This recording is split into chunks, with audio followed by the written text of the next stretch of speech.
Welcome back to 2-Minute Tutorials. Let's get right into it.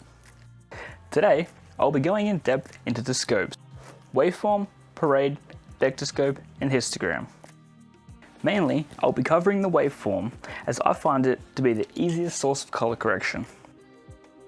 So, looking to the left of the waveform, you will see the numbers 0 to 1023. 0 represents perfect black, and 1023 represents perfect white. Along the x-axis, you can consider this to be a graph locating the pixels in the image. For example, where the bright light's located in the two positions in the video, they have two spikes in the waveform.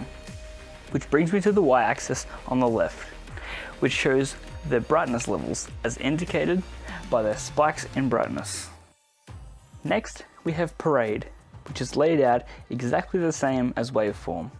It just separates the red, green, and blue pixels. Next is vector scope. This maps out all the pixels into a circle. If one color is too bright, you'll see a spike in that direction. For example, I will add red to my image. This creates a spike towards red. Or say I brighten my image as if I were color grading.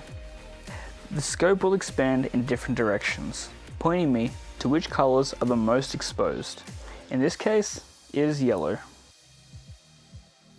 Next is histogram. It may look similar to waveform and parade, although it works totally different.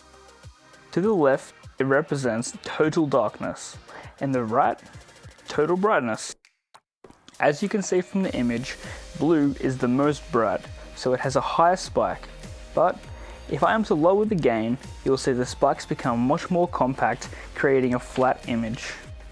If I am to increase the gain, the colors flatten out and separate, making the image brighter.